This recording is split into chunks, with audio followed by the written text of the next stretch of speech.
yeah, because anyways. What characters are locked behind subspace? Toon Link, Wolf, and Jigglypuff. Really? Yeah. I guess they were added like as. Because what is it? Weren't they added as not really an afterthought, but like late in development? Those three, I don't think. Oh man, the characters added late. I forget. I mean, Jigglypuff was on the chopping block for one of the games. I don't know if it was Brawl. I think it was this one. Because otherwise, I feel like they would have had a more like active role in the game. Just because Jigglypuff was one of the original 12. Yeah. So like that didn't, because you wouldn't think like, oh, it's gonna be just chop and block immediately for Jigglypuff, but you know, the fact that kind of telling that Jigglypuff had like no role throughout Subspace Emissary aside from like being unlocked at the very end. So I think that's true. Jigglypuff was on the chopping block for this game. That's true. Not in any cutscenes or anything. Yep. Aside from the one where she's dancing it up and yeah, really, it was a really short one. Yeah, that's probably it. Tom, where are you on spoilers for Ultimate? Have you? I haven't really been keeping up with the website, but I've seen every single one of the directs. Just making sure. So, won't talk about anything spoilers because what's happened today. It seems stores in Mexico have started selling the game. Oh, Jesus. Yeah. So probably some local place that just broke, or what is it? Yeah, broke street date. And it makes sense. 2 weeks is pretty early, but I mean, games have been leaked earlier than that. That's seen true. In my time working at GameStop. Yeah, and it's it's a worldwide release, so. Yep. You know when it actually goes live? Fantastic. What goes live? Do you know when like the game actually goes live? Like if you were to download it? I think it's midnight your time zone. But no, actually it's midnight East Coast because it's the US eShop is just the US eShop. It's it's not divided by time zones. Yeah. Okay, because my plan for that night and into the following day and that night is to do a 24-hour stream of the game. I'm gonna have to update you on my plan because the Game Awards are that night. Yeah, I can't talk about that. Never mind. So we are gonna stream it on Go to Vedcast, but I'm gonna be at a midnight launch to get Smash, so I can't stream it. So we're gonna have to have someone else. Steven volunteered right now to stream it, and I wouldn't. Which one, Steven? Is that Six Gut? Yeah. Okay. So I wouldn't like be too on it, but the Jeff is hyping it up, so I think there's gonna be announcements. There's gonna be what is it? Probably Nintendo announcements. So I mean, it'll be worth seeing, and I'm literally just gonna have to sit there with the game on my Switch and not play it because I want to save that all for the stream. So after we finish streaming the Game Awards, I'm gonna go live on Go to Bedcast, and then I can join you then. Yeah. So like my intention, my original intention, I'm not sure like how much of that I'm gonna do, but like my original intention was to try to see how many of the characters I could unlock. I'm pretty sure like Spirits mode is gonna be similar to Subspace. We can unlock the characters through that. I kind of want to see how many characters I can unlock like the traditional way without needing to do Spirits mode. But at the same time, that's also like the story mode, and that's generally what people are gonna be watching, a single player person playing Smash Brothers. They're gonna be coming for that. Yeah, the Nintendo has told press about some information about it, but I assume you want to be more blind than that.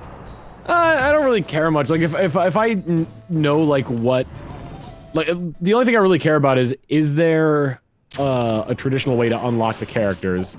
What they said, similar to like the old Smash Bros, or is it all going to be through Spirits? Yeah, what they said, they were still vague about it. It will take an average player a few hours to unlock everyone. Really? Yeah. That's interesting. Something about the parameters, there being too many parameters to talk about unlocking. Average player a few hours, huh? Yeah. That's bizarre. So I'm really curious about it. I wish we had some... I'm going to be keeping up on leaks because I'm not too worried about it, but I will. I mean, Mewtwo took more than a full day in Melee, so... Yeah. Nap time, 5 hours. That's what I did. Like, oh, I see. The room goes up and then down. When my, what is it? When my brother, because when my brother initially bought the GameCube when I was a kid and he was just starting college. So inevitably when you know he had to leave with like all the stuff, I had to buy it myself when it came time to like do more stuff with or to play like more Melee. It was just like I already knew about Mewtwo and I already had Mewtwo on my old save file on my brother's GameCube. I just like left it on for like an entire day on like Final Destination with no items on and just let it go through that and it just beat Mewtwo and got him. Yeah. We you know the thing with the 4 controllers? That's what we did on stream. I think that is what I ended up doing was like multiple controllers because yeah, it cuts the time based on how many controllers you have. Yeah.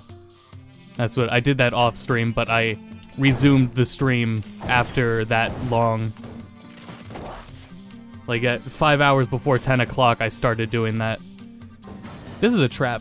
Oh no! Oh, I see what it wants me to do. Okay. Yeah, you gotta lower it down enough in order for it to break through to the other side. There was something else about the leaks to bring up, but I mean that is basically the day's plan for that day. Yeah. See how Game Awards go, and then play Smash. I'm so excited. Did they specify how to unlock the characters? Like, was it just through spirits? Okay. I mean, it's definitely looking that way. It's just, I mean, given subspace as a precedent, yeah, it's probably that way. That's kind of unfortunate because I like the I miss the old style, you know, where it's like, oh, you had to beat remember you got to beat multi-man Smash 100 characters in order to get Falco. I think it would still be worth the very first thing doing is a 100-man Smash to see. Yeah, if I unlock Falco that way, then I will have to start Spirits immediately. Yeah, Wario's that way in Smash 3DS. That's how you unlock him. Yeah, it's not that I don't want to play Spirits. I definitely want to play Spirits, but I just would rather have like a bit more of a challenge in unlocking the different characters. Yeah, it's also looking really, really long. I think I missed someone. Oh well. What, Spirits? Yeah, it's looking like it's a substantially long campaign. Yeah. I see everyone like gave up on the idea of there being cutscenes, but like the whole theory about cutscenes came from the trailers looking like cutscenes. Yeah. And they all figuratively work as cutscenes, especially if they like lead up to boss fights. Well, the other thing too, they theoretically. So I mean, Luigi's canonically gonna die in the Castlevania level. I mean, he could, yeah. Well, the other thing too is that there weren't as many in this game as there were in Smash 4. Smash 4 did a lot of you know, cutscene related trailers just because they wanted that to be like sort of like the reveals for the characters because they weren't gonna have cutscenes in it. And you know, in this game there are significantly less. So I can imagine there being cutscenes in the game for Spirits. Yeah. And you're right, they did actually show a cutscene for like revealing one of them. They showed one for Galleon. Galleon had kind of like a sort of like a cutscene-esque. It was like 2 seconds, but it definitely looked like a cutscene for revealing Galleon. Yeah. That didn't seem like trailer footage. That seemed like a cutscene. I'm very interested in bosses. That's the one thing I would like to avoid from looking at leaks, but I mean, I'm digging my own grave there. Yeah. But I mean, I want to see the fucking bosses and... Yeah, if more come back from Brawl or... I doubt the entirety of, like, people's... what is it? Their classic modes is gonna get spoiled. That probably won't happen. Yeah. I was watching, your... Melee playthrough when you had Shippage on. Mm-hmm. I was like, it was very like interesting to hear him talking about like all the stuff with Melee, like even before he started doing like machinima stuff, but just like him wanting to discover every inch of Melee is just. Mm-hmm. I know how that is. It's definitely what I did with Brawl. Yeah. I wanted to talk about the first day with this game, first day getting it. I vaguely have gone over it in like different parts, but like, all right, so after school, Dad's driving me, pick up the pre-order. Dude behind the counters, I think I brought up online, or maybe he did. He's like excited about online play, and like, yeah. A guy behind the counter tells me he was online for several hours last night. He was up all night trying to get a match and never got one. Jeez. As we That's remember, because nobody was playing at that point. No, there were people playing. The online just never worked for Brawl, well, yeah, really. It's Brawl online. So Yeah. like, honestly, like if you're not playing with your friends, you're not playing with anybody. Yeah. It was pretty. And Go then Mark. on the car ride home, looking at that manual. That game has Brawl has a massive manual. Yeah, it's a thick manual. Yeah. I think it had everything with like the features of unlockable characters as well. I know the case with my Melee game isn't the same case that my Brawl disc came in. Because I remember when I worked at GameStop, people tried to bring it before they took in like older games. People would bring in older games to try to trade in, and if you know, like at one point they were just, like I looked through the games because like I collect old games, so I could want to buy some from them at some point. I saw the Melee there. I opened it up. They didn't have the game in it. And the guy who brought it in was like, "Oh, can you throw that case away for me?" And I'm like, "Sure." Because I didn't, because I don't know what happened to the case for my Melee, but it was gone. What was in that manual? It was in 2 languages. First off, the Brawl manual. Yeah. And it also had like information on all the characters, the non-unlockable characters plus Snake and Sonic. Yeah. That was sort of like that was the entire move sets. Yeah, yeah. Hey, and like for the you know bits, how to Nick. do it and whatnot. Yeah. That was the Brawl was the Smash Bros game that sort of was like the sky's the limit in terms of like what could be done with characters. Mm-hmm. It was ridiculous. Because like the second like Snake was revealed, that was like the gold rush of people faking character select screens. Yeah. Because if you notice in Smash 4, people didn't really do that nearly as much as they did with Brawl. With Smash 4? I don't know. Ultimate, Maybe. yeah. Because there was less of an idea of what it, oh my god, what it looked like until 3DS came out, and then Ultimate was pretty soon. Well, on top of that, like when you know, like there was also like that initial hype of just having third-party characters be in the game, you know. But the only predecessor to that was Melee, where you know they didn't have any sort of and my brain is going to mush right now. But they didn't really have any sort of like precedent for anybody outside of Nintendo characters, and even like the rumors of Sonic and Tails were like, it was weird because the Dreamcast was still a thing then. It was dying, but it was still a thing then. Mm-hmm. So even like the concept of having Sonic and Tails in Melee was such a foreign thing. I feel like not a lot of people really believed that. I did. I believed it. Yeah, we believed it because we looked at cheat sites, but we didn't really like think about it. Plus, Yeah. we were there were kids. already we didn't think of like Sonic as much of a Nintendo competitor really. We did Yeah. have both consoles, not a Dreamcast, the one before it. Saturn? Yeah, we had a Saturn. That's true. The landscape of like the internet had changed between Brawl and Smash 4 as well. So it was harder to fake things. It didn't stop people from trying though. Looking at you, Rayman leak. Yeah, and the Grinch leak. I looked at that thing for the Grinch leak. I think that was just like maybe like was it like I don't exactly remember what it was. Was it a banner with like a green like it was like a blurry picture of a banner with like a green like furry thing on it, or was it a silhouette? No. The Grinch wasn't in it. The Grinch was, oh man, there's a lot of lore, and that's why it's so good. It didn't actually feature the Grinch though. The lore of the Grinch leak. Yes, it's massive. I did a whole video on it. I tried to be concise, but the video is 30 minutes. Jesus Christ. The lore of the Grinch leak is really expansive. I don't know how to sum it up. Someone faked working at a print company. The print company was working on materials for Nintendo Press, and for Illumination for the Grinch movie. So they made it seem like they were also working on Grinch materials at the same time just to make the image look more believable. I see. So the guy did work at the company, but we don't know. Oh, we don't know because under legal threats from the printing company, they can't unveil who they were. That's from funny. A printing company they don't currently work at. It's deep. So that must have been revealed at one point then, what the printing company was, though.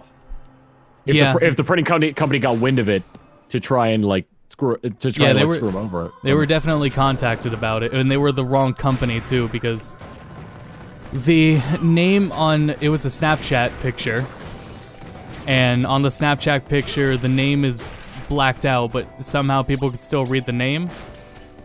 And after they saw the name, they looked up his LinkedIn. He has 2 LinkedIns, one with one account, one is linked to one printing company, and the other one is linked to another one. What most likely happened is he forgot his password, and he got locked out of his first LinkedIn. I was gonna say, like, maybe he was just stupid and actually, like, one of them was his real LinkedIn account, the other one was the fake one with the printing company. So, like, no, people called and confirmed he still worked there, like, who the person was. The person in the Snapchat name was a 50-year-old dude. 50-year-old French dude. Jesus. Would have been in his 50s, but yeah, there's... Nice tripping. There's a lot to it. So it might have been like identity theft as well. Yes. Yeah. A lot of potential legal repercussions, so we'll never know who made that leak. I think some of my favorite things are the, from I guess, like, leaks and whatnot, are the ones from, like, really old forum posts and, like, 4chan threads, where it's like they predict exactly what's gonna happen, like, months in advance. Yeah. I don't know if I got Kirby. I'm excited to play, what's his name? I keep wanting to say Cat, but the Incineroar. Incineroar.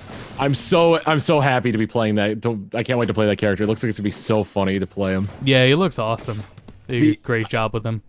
The main thing that got me was that, like, I had an Incineroar when I did one of my Let's Plays of Pokemon, but I was like, I don't really want to use the starters in for this one because everybody sort of uses their starter in Let's Play of Pokemon. So just, you know, toss it to the side. Didn't really think much about it. And then I saw the gameplay for Smash Bros. Like, I kind of wish I kept him. I like the thing that got me the most was the ropes appearing that he could throw people against. Yeah. It's a side B. It's so awesome. Whoops. WrestleCat looks fun. I like the I don't know. I think this might have been a Tumblr post that you reblogged, but it was the one about it was the one about oh, I'm losing my mind here. It was the one about, like, oh shoot, which one was it? It was oh yeah, it was the one where it's like, if you are, like, hating on Incineroar, he's a heal Pokemon, so that's exactly what he wants. Yeah. I was not, like, excited at the concept of it, but they did him justice. He's really just a grappler. It's really awesome. Kind of interesting how each one of those starters sort of relates back to entertainers in some way. Like, the Decidueye kind of makes me think of, like, a Robin Hood-esque character who was, well, not necessarily an entertainer off the bat. Like, I'm thinking of, like, Disney's Robin Hood during the archery contest when he split the arrow in two. Mm-hmm.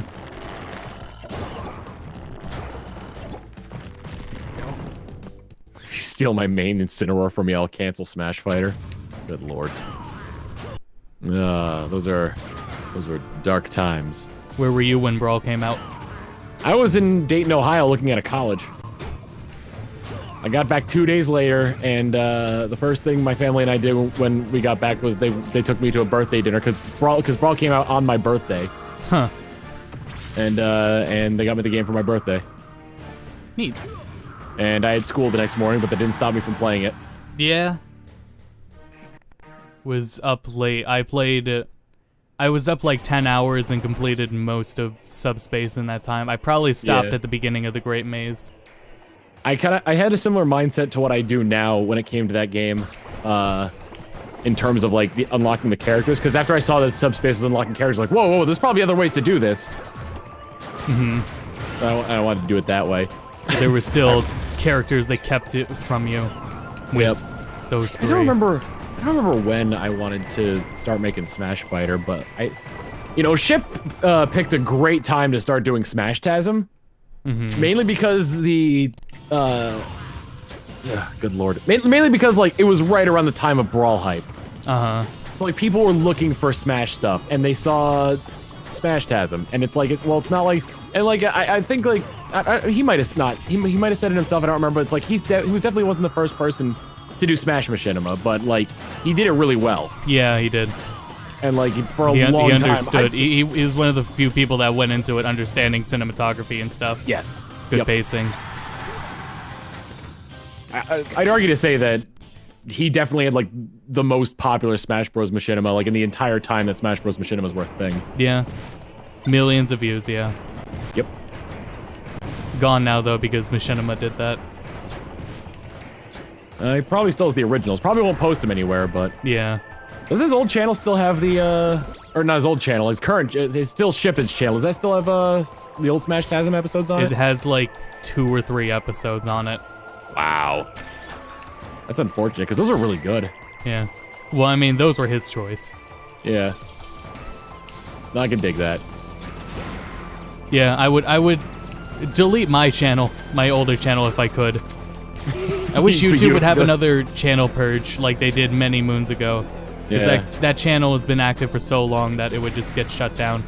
I don't know if they would do that though, because it has videos on it. I think they would only shut down channels that would be inactive that don't have videos on them. Ugh. I don't know. Like I've got the old episodes of Smash Fighter uploaded to like an alternate channel because that was when I was trying to get back when before there were like before every MCN and their grandmother was doing partnerships. They just had the director's program at Machinima. So they like when they started introducing partnerships, so I could just post the stuff on my own channel and not have to go through, their content. They're not really their content ID stuff, but like their sort of like wall of like what quality was and whatnot. When that came around, I was like, cool, I'll go for that. And I deleted all the old episodes of Smash Fighter because there was a lot of copyrighted material in them. Because each of the intros was like a different anime intro back when I did it. And so yeah, those are all on an alternate channel. I kind of wish that like I don't know, figured out like the sort of like the Wayback Machine a little bit in terms like that, where it's like if you could like register a website at its current date, then I'd be able to like see some of that stuff. Because I wouldn't mind going back to those old videos and seeing the comments. That's true, yeah, that'd be something to see. For a little bit. Yeah. Sir, because I remember, because I posted the first episode of because the only reason I'm in this game to begin with is because of shippage. Because I was looking up Smash Bros. Brawl stuff. I found Smash Tasm on like several occasions, and I'm like, that's probably got nothing to do with Brawl, so I don't want to watch it. And then like eventually I was just like, fine, I'll watch it, whatever. And I was like, this is really good. And yeah, then it was like, definitely shipped for me too. Yeah, and I was, not into Smash in general, but into Machinima. Yeah, like honestly, like the whole YouTube scene. Like I would not be at the point where I am now if not for shipping. Yeah.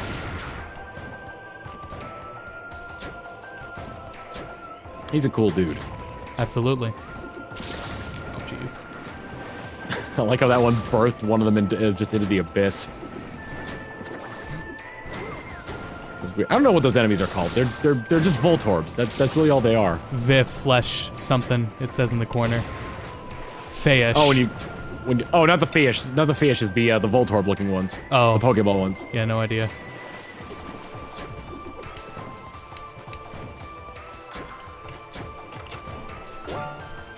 Man. Did you read about Sakurai's interview he did with Game Informer? Yeah, where it's like he's pretty much just like, oh yeah, they're never gonna be happy no matter what. Right. Says that. He That's heartbreaking. Yeah. It's really unfortunate too. Because yeah, there was a lot of love put into the game and then just people write it off. Yep. well, it's not what I want, so it's bad. Yeah. And it is what some people wanted, but not what they wanted to hear at the end. Like, just the timing of announcements got people to be upset about it. I don't think it's even the timing. I think it more has to do with the fact that like people will set this standard by looking up rumors and creating rumors and whatnot. And then get disappointed when the stuff that's fabricated by them isn't real. Yeah, that was, yeah. Oh man, a lot of people in denial, yeah. No, yeah, that was a big part of it, because people really wanted the whole Grinch thing to be real. Why? It was way too outlandish. Very silly of him. So dumb. He talked about the... It's been like almost a confusing thing what they've meant by, is this game started from scratch or is this game using the same engine as Wii U, which subsequently it's been using the same engine since Brawl. Yeah, they've just been like tweaking the physics in it pretty much. When he and in the interview he talks about his team starting from scratch. So I think whenever anything has been said about Smash starting from scratch, it's been implied not the game itself. It's been implied the team making it. Yeah. Because the team that's making Smash Ultimate is the same team that made Smash Wii U. And what's also interesting about that is it's when we first knew about Smash because remember the one guy put on his LinkedIn profile worked at Bandai Namco Smash Switch rendering. Yeah. And that's how we knew that this game existed. Yep. I want to meet the people who are looking at like random LinkedIn accounts to try and fish for Smash information. So like and one of the biggest things about Smash Ultimate or from Wii U to Ultimate is definitely how it renders. As like learning Maya, I gonna be a little more fundamental, speak more clearly about this than probably the game, but it's really clear. Rendering, when you're talking about it, especially in a 3D engine sense, you're talking about how it handles, how lighting is perceived, how shadows and shaders are perceived, and texture quality, how meshes look, the differences in glossiness and materials. That is all that has to do with rendering. That's what rendering is fundamentally defined as. Right. And one of the, like, even if it was, you know, the same engine, we're clearly seeing in Smash Ultimate, the rendering is far superior to Wii U.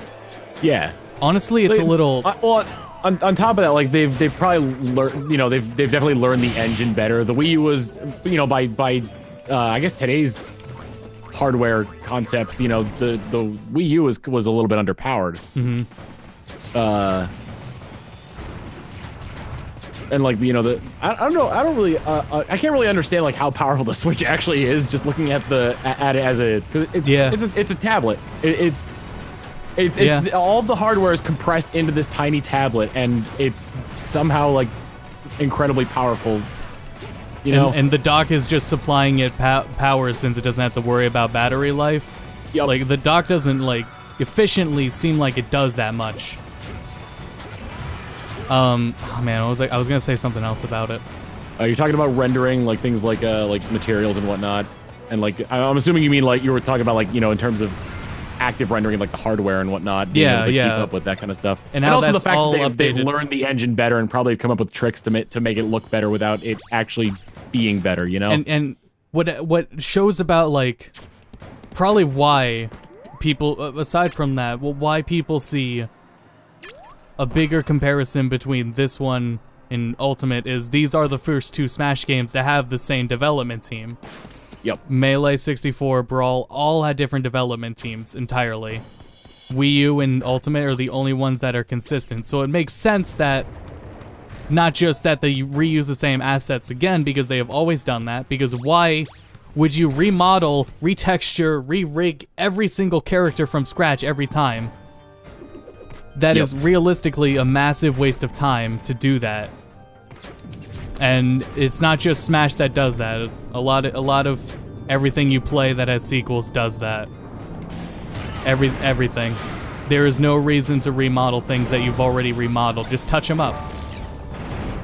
The Pokemon models that are used in Smash Wii U to Ultimate are from the later 3DS, 3D ones. They're from the X and Y games. Yeah, that's where those models literally come from. Why would they just remodel them from scratch? That would be really weird. Yeah. But yeah, that maybe have to do with it because they are the same team, so they would work similarly in a lot of ways. Well, like from a traditional standpoint, I'm kind of upset that they're doing away with trophies. But like at the same time, like I can understand like it being like trying to model a bunch of different trophies at that setting. It also takes up a bunch of space to have like a ton of different models in there. Just for viewing purposes. Though the file size of Ultimate's really impressive. You know what it is? What is it? Just 13 gigabytes. Jesus! It's smaller than Wii U. Wii U was 16. Good lord. Before DLC. After DLC, Wii U was terrible at starting up. Yeah. Every time I go to launch that game, I'm always like, did it work? Did it crash? Hello? Like Brawl, when you have everyone unlocked, it does the same thing. I couldn't really tell for a little while with that because I had to send in my Wii to get fixed after a while. When did the Pokemon games ditch the concept of a third sister game after Gen 4? Probably money. Yeah, I can imagine that was A being for money. It was also probably due to interest. There probably were plans for a Z though, because they had a bunch of different concepts going into having a Z Pokemon. Yeah, definitely. The other thing as well is that in Generation 5, the companion third game, quote unquote, was Black and White 2, which was a direct sequel in the same region as Black and White. Nintendo told Game Freak. I gotta stop right there. I don't think Nintendo tells Game Freak much of anything. Yeah, no, the Pokemon company is their own like independent thing. Yeah. Nintendo really doesn't have much say in what goes into Pokemon titles at this point. They don't have a say over what Nintendo or Sakurai have less of a say of the Pokemon characters in Smash than Game Freak. Game Freak has makes a lot of those choices. That's why there's no shiny colors in Smash. Yep. The closest we get, there is a black Charizard, but that's not exactly shiny colors. Yeah.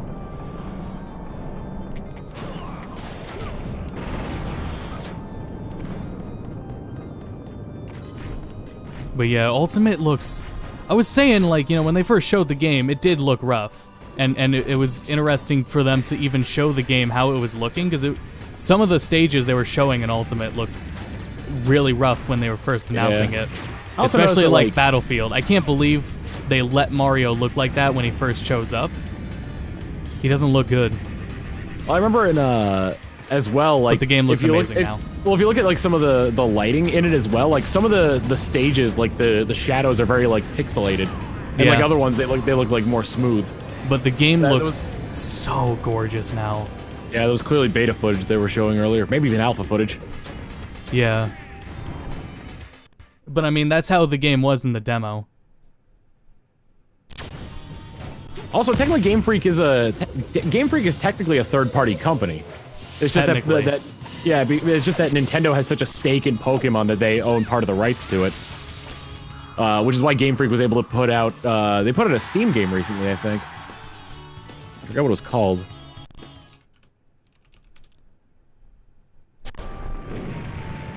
Incineroar has this shiny? I think it's moderately different. I don't actually think it is Incineroar's exact shiny. It looks like it because it is the same color scheme, but I think the way it's colored is actually different. It's not like the same patterns of the same color. Is it Giga Wrecker? But I could be wrong. Giga Wrecker was the game they put out for on Steam, Game Freak.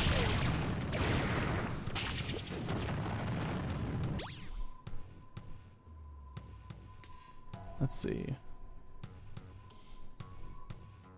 I forgot what I want to try, what is it?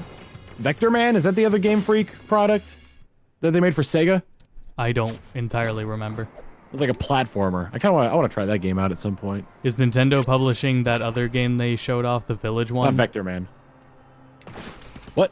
Is Nintendo publishing the game Game Freak is making on Switch? The Village one? I don't think so. It's a big one. It's not Pulse Man, thank you. It wasn't Vector Man, it was Pulse Man. I always get those two confused.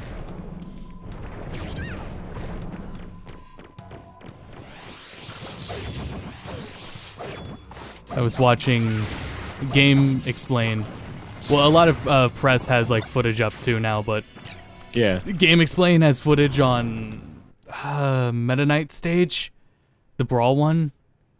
Oh, Halberd. Yeah, Halberd. Oh my God, it's gorgeous. It looks so much better than it did Brawl, I bet. Yeah, I have a Brawl tier list of stages, and I can say that I don't like a lot of many of Brawl stages because of how they look, but I definitely prefer them in Ultimate just because they look way better. Wasn't Halberd tournament legal for a while? Yeah. It's really weird considering it has stage hazards. Yeah. It was something about like how what would be the word? They didn't happen often. Like the match would be over before they got there, or not. I mean, it would still like the time there's walk-offs. There's only like a couple seconds of that in the beginning. Ah. But I mean, and the hazards were just a small part of it.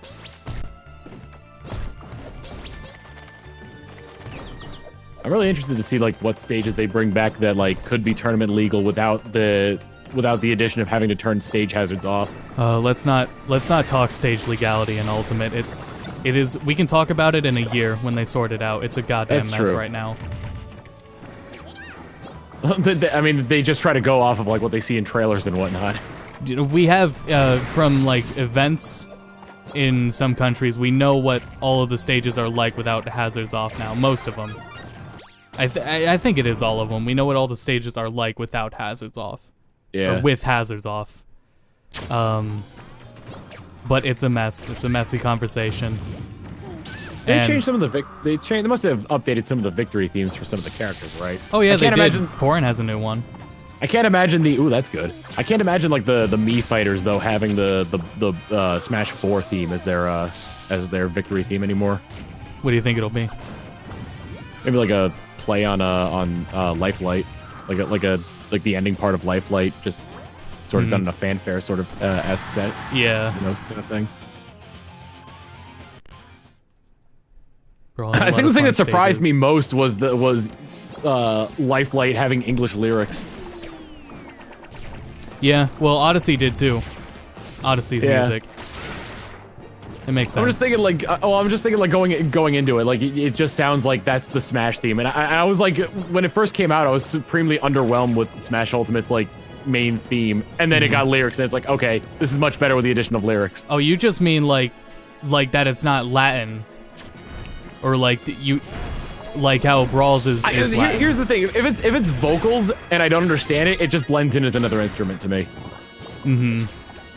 I get that. I was thinking you meant they localize the song. Part of that is that's part of it. It's mostly the fact that it has like discernible lyrics. They're definitely like they definitely want to be more localized with this game and cut as much like what is Japanese, you know, translate it. And everything is except Cloud. Yeah, I think Square probably has the final say on that. They don't want to do anything. You hear everything with Cloud? There's no Final Fantasy spirits. There's only 2 Final Fantasy songs. Cloud. That's it. Yeah. Cloud and Japanese wouldn't let him. He was supposedly one of the hardest characters to get back, harder than Snake. Well, and that he was late, and he was late to it as well. I think part of that as well is that they don't want to they don't want him to. They basically don't want it to be like a testament to like that they're still making a Final Fantasy remake. You know, That'd be a really petty reason. I think that's their reason though. I honestly think that's their reason. That would be really stupid from a company standpoint. Because the like very dated reason. Well, like, because like, well, here's the thing. They're apparently they're making the remake, but it's kind of hard to tell because like they said like, oh, it'll be out like in 2022 or something like that, and that's part 1 of Final Fantasy VII remake. Yeah, there's no word on release date. They probably just don't want to draw attention to the fact that it's going to be so late because that's what's been pissing off a lot of fans of Final Fantasy VII. There is no dates about it. It's just Nomura is finishing Kingdom Hearts, and that's where he's at right now, and not working on Final Fantasy remake. No, that would. I think he is working on Final Fantasy now because Kingdom Hearts went gold. He did put a statement out. I'm not sure if he said that or DLC. I forget what the statement Nomura put out on Kingdom Hearts having DLC. I forget what it was. Game's massive though. Yeah. What was it? It was I'm surprised it was able to fit on 3 CD-ROMs. Although they did a lot of tricks to sort of like get around the... Oh, I meant Kingdom Hearts 3. Oh, I was talking about Final Fantasy VII. Oh man, I'm so ready for that trilogy to be done.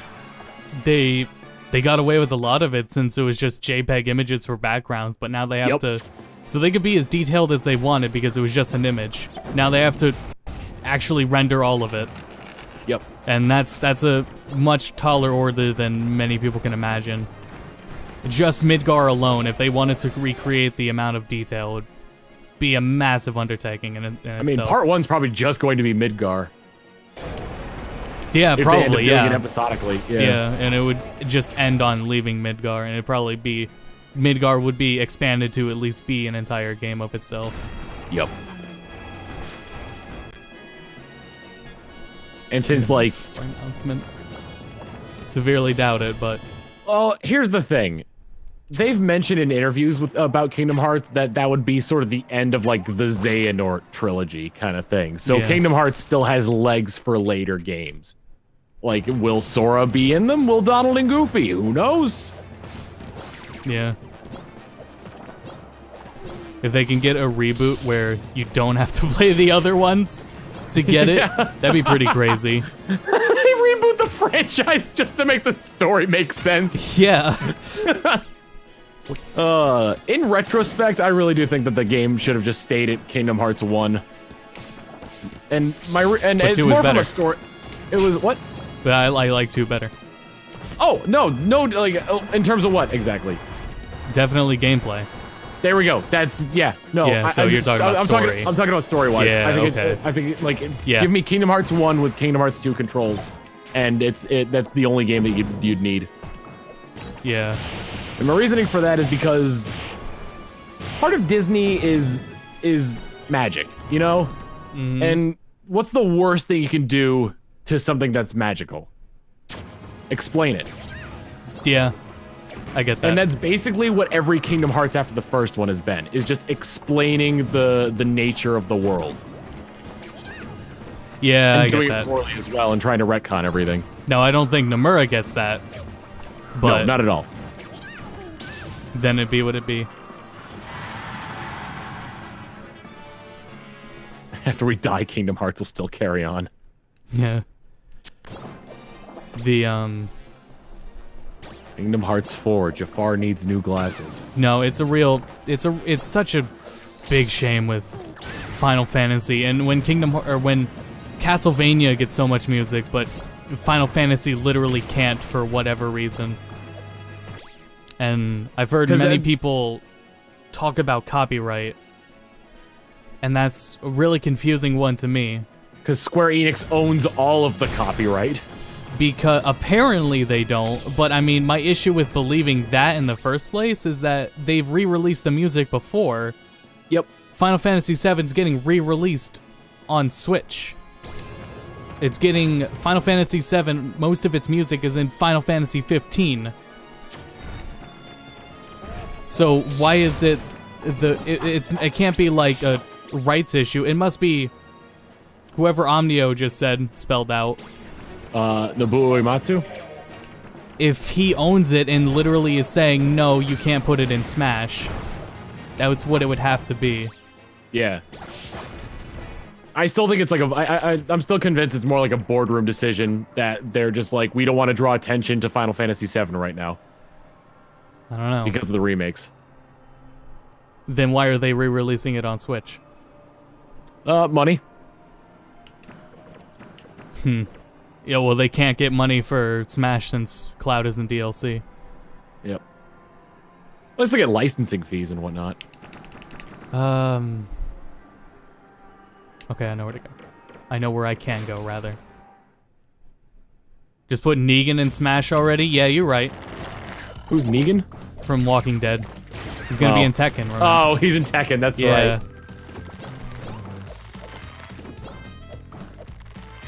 Tekken has been a really weird animal recently. How so? Well, they've got, what is it? They got Noctis, they're getting Negan. Don't they have any, another like weird third-party character in there too? Akuma's in there. It might see. I'm blanking on it. Geese Howard. Who's not too weird. Yeah, they play weird because they play like their original games. And we all know how that went with Bayonetta. Yeah.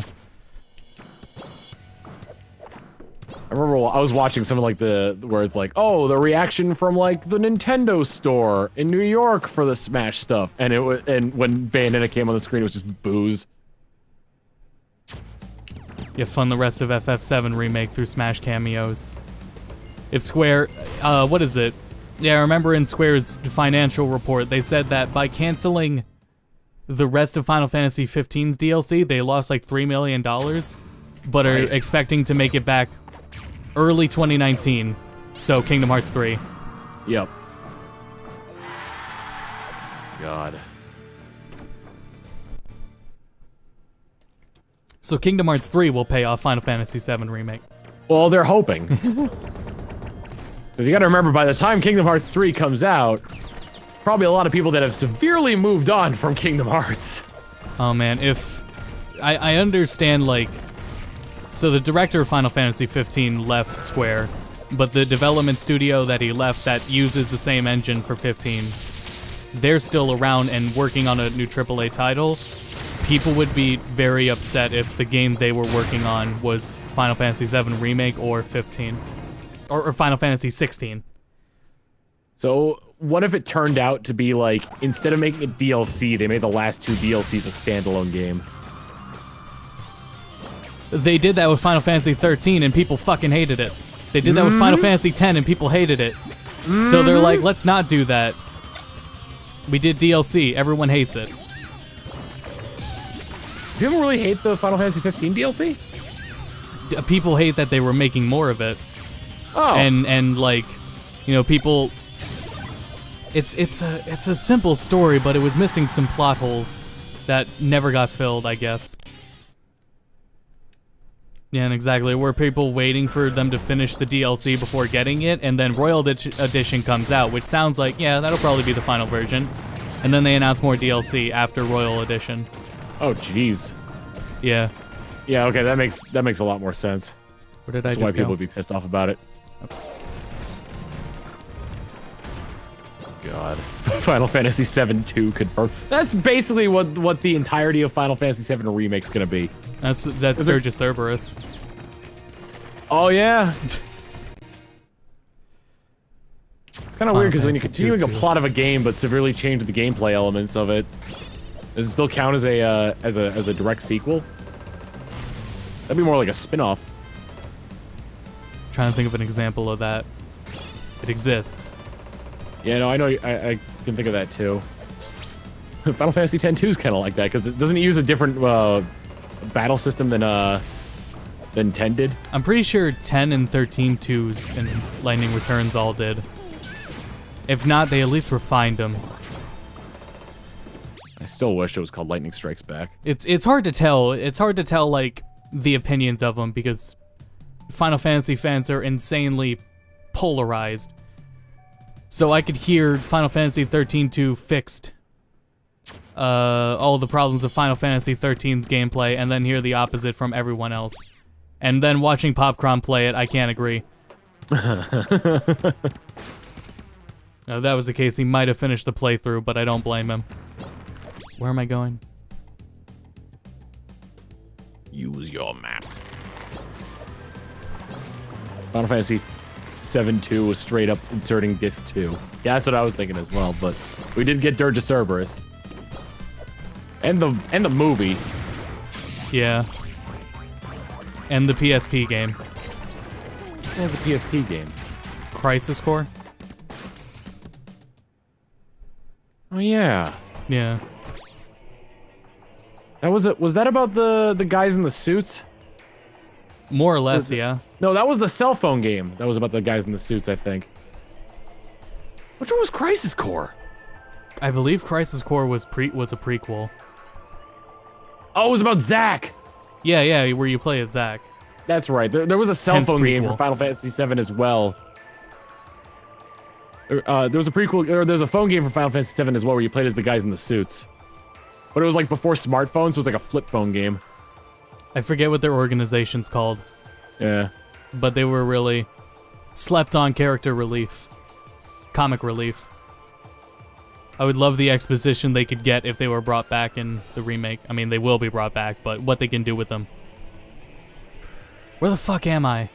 You gotta remember that how boardroom minds work. It's you gotta if it sells well, then you have to milk the hell out of it until people hate it. Mm-hmm. Doesn't matter if it ruins the source material as long as you're making money. No, I don't. I love Final Fantasy 15 and I don't mind it. I wanted more of it. I haven't played it yet. And especially with the characters, you just want to see more interactions with them because the four friends are so alive.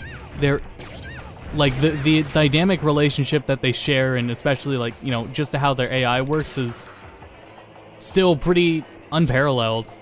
The only thing I know about that game is one of them coming up with a new recipe every now and again. That's all I know about Final Fantasy 15. And the flying car. Yeah. And fuckable Sid. Yeah. Okay, I see where I am now. I'll save while I'm here.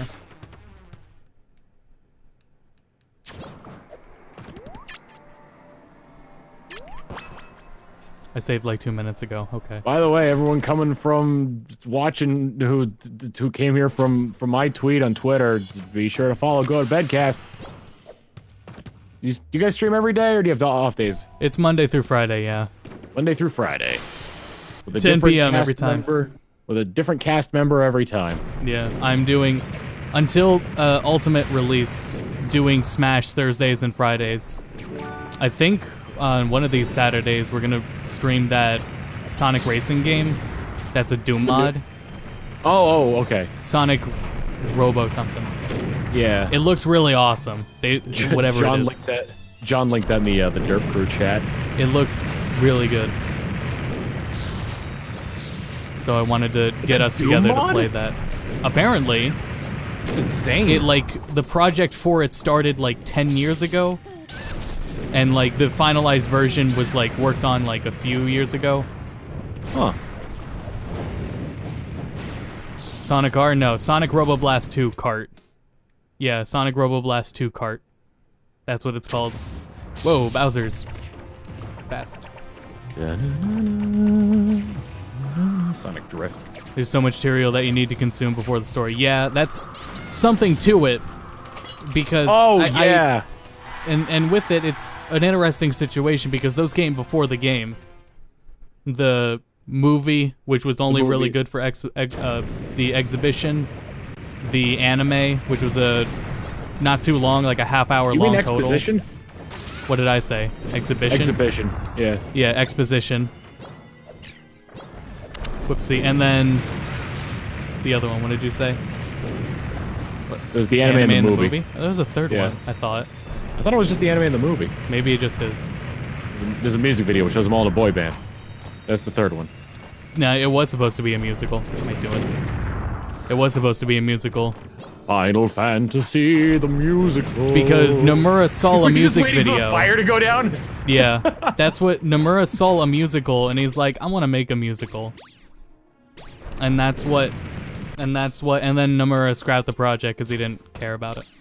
Jeez. And there was no, like, progress he was making at all. Final Fantasy 15 under Nomura was just a trailer. That's it. Ideas. Scrapped ideas. He saw Les Mis. Yeah, he saw Les Mis, so he wanted to make Final Fantasy a musical. Jeez. Did that come out at all in the writing for Final Fantasy 15? No, there's no musicals. Okay. No, I mean, like, not the musical part, but like the story of Les Mis. I don't think so. Scrapped ideas. I don't know where you got IDs from. I probably... Contextually, because yeah. IDs does sound like ideas. I remember when we used to play this online, Cheat would use DDD a lot, and kick our asses because he could chain grab with them. Just the heavy characters, yeah. Yeah, he was good with the heavy characters. Yeah.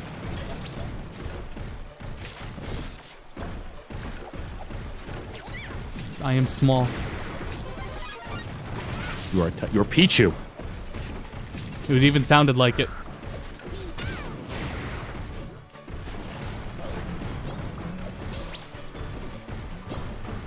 They probably, for Cloud, they must have just reused them.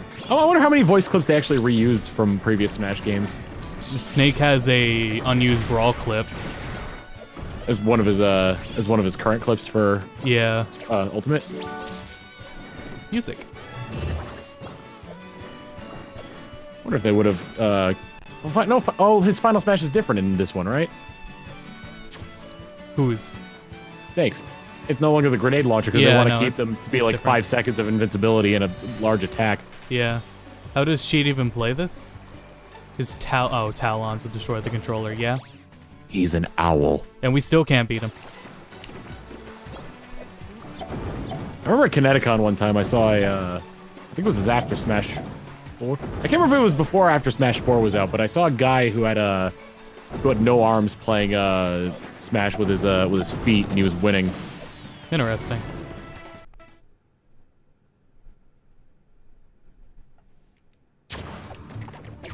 God, the name of that enemy, like the ones, like the balls with like the lightning coming out of them, Jick. I swear to God, that's like, it sounds like a racial slur. I've thought that for years. I can see that. Oh man, I shielded that. That was a terrible idea. I love when, like, for boss fights, it seems like Mr. Saturn spawn a lot. But, like, bosses don't shield. Right when you said that, I saw Fox shield. I mean bosses, like, the big ones with the big health bars. Boss fights. Oh, yeah. I didn't want to go this... Well, yes, I did.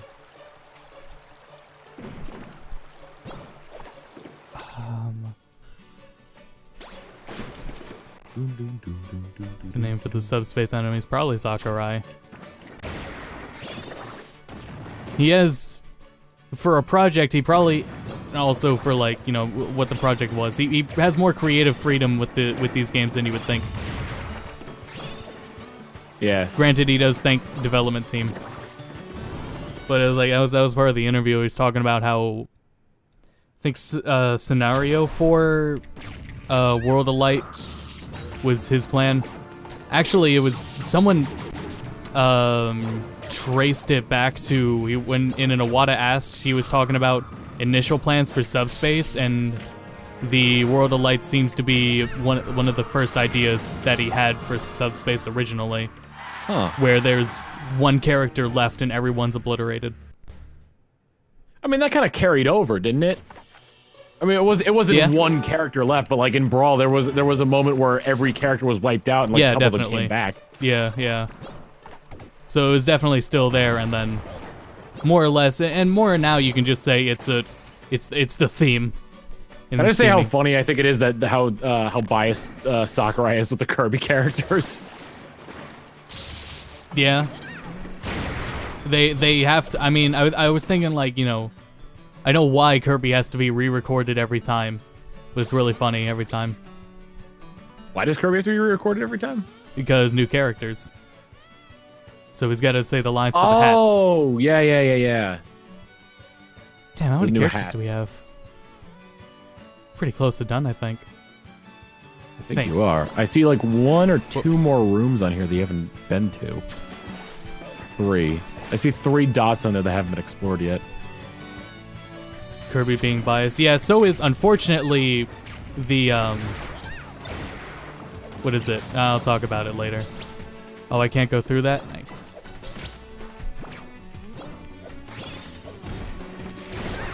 Like how, like, when the World of Light trailer premiered, everyone was like, how did the Hylian shield block the light initially, but Palutena's godly shield couldn't do it? Different gods? Yeah. I'm just sitting here like, dude, calm down. Oh, I was here. Did I? Okay, so... Guys, when you track the editor incredible.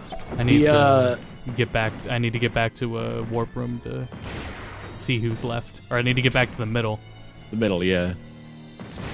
Sakurai has a soft spot for Luigi. I could believe it. Oh yeah, definitely.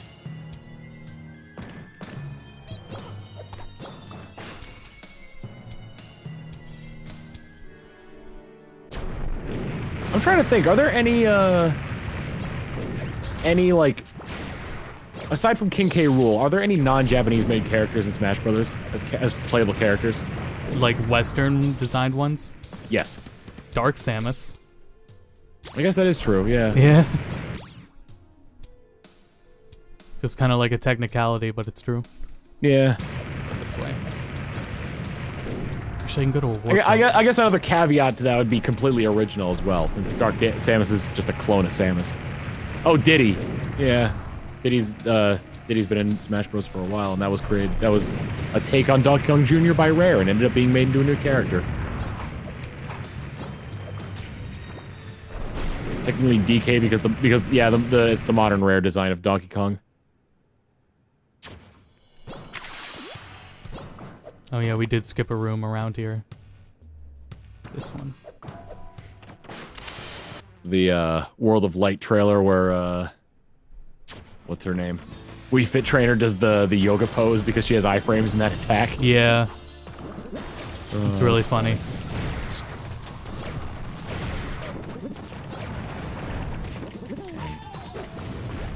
I like the Brawl though. Like just thinking about like how little, you know, compared to how much Ship knew about film going into making Smash TASM versus how much I knew going into making Smash Fighter. Hmm. You know, comparably, I knew nothing. Yeah. So that was very interesting. It's okay to like look at what he did and learn from it. Oh yeah, definitely. But like, I definitely made I mean like, you know, I definitely made mistakes. But as like my flagship thing, like the thing that I was known on the internet for like half a decade before I started doing like Let's Plays and whatnot, and having it be the first episodes being like, oh, I have to make the characters attack and move up and down so the viewer will know which one is talking. Yeah. I can't... I don't like thinking about those limitations anymore, but yeah. That wasn't even a limitation. Ship didn't do that with Smash TASM. I did it with Smash Fighter because I'm like, I'm not giving the viewer enough credit. And also, I didn't know cinematography, so... I think part of it as well is because Ship had a much more free camera in Melee than any of us did at the beginning of Brawl. Yeah. And he was working off codes that he made, too. Everything we used was... Yeah, he had a gecko and did his own shit. While we were waiting for things to be, like, public. For Brawl. Okay, I thought you were talking about that he made the codes for Melee when he started doing Smash TASM. No.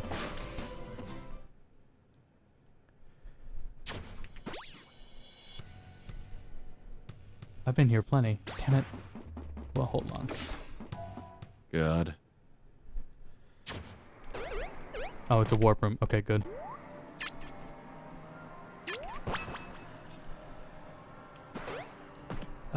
Try this one. Curious how I got Kira Buckland in Smash Fighter? That was not hard back then. It was at the height of the Smash Machinima craze, and it was more of a thing of like trying to build up a you know, she wasn't a pro at that point, so she was more or less trying to build up a backlog, like not a backlog, a resume. And you could just email her and she would've... Why did that startle you, Rita? You okay? Wait. Where's Rita? Okay, well, something moved at my feet and it wasn't Rita, so I'm gonna move on. And you could just email her and she would've sent you lines. Yeah. That's really it. Like it, you know, just would've... That's how it was back then, especially with some of the other voice actors people know now. Does the voice acting club still exist? Probably. This is not the right room. Here we go. I thought I heard her in this game, but I'm positive it's not actually her. Although, no, I don't know. I'm hearing voices. Wait, in Brawl? In Ultimate. Oh, in Ultimate. Yeah. But I'm not sure, because there's a new voice for Zelda, and there's a new voice for Leaf.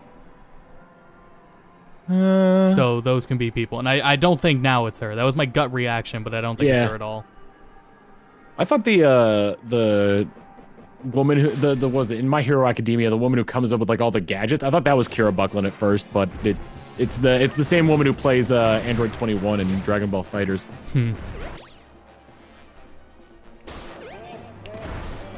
Did you relaunch the site? Yeah, because it was dead for a while. Because there was the VAC and the VAA, which was the Voice Acting Alliance. Wrong way.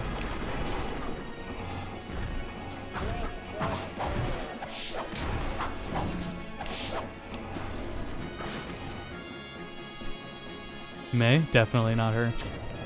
No, Mei Hatsume from My Hero Mei Academia. Hatsume, yeah. Best girl? This is sick tech, gotta give it to myself. There was, what is it? Concern about hit stun in Smash Ultimate that started coming up today. Weird that it chose this time to come up, but misconceptions about it, and I spoke about it earlier. I was vague, and what my statement was before was that Smash Ultimate has less hit stun than Smash Wii U.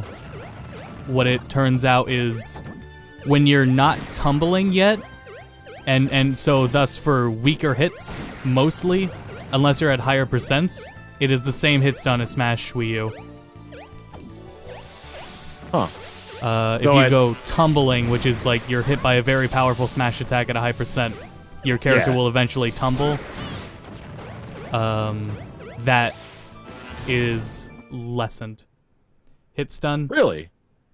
Oh yeah. I've noticed that like visually as well, because when you get hit by something powerful, like you go flying farther and like faster, or you go flying faster than you would in normal games, but it also like it's weird. Like people are deeming weird. it a balloon knockback. It feels weird because you think you're gonna get knocked out from it, but you're just gonna like it slows down like as quickly as it speeds up. So like it's bizarre. Which isn't. Let me clarify. On hit stun is the period of time after you're hit from an attack where you can't do anything. You can't move. You can't. The only things you can do in later games is cancel your hit stun with crouching, a dodge. No, when you're in the air. But yeah, you can, and in games, oh good, we see everyone now. And in games after Smash 64, you can DI. You can't DI while in hit stun in Smash 64, but you can in the other games.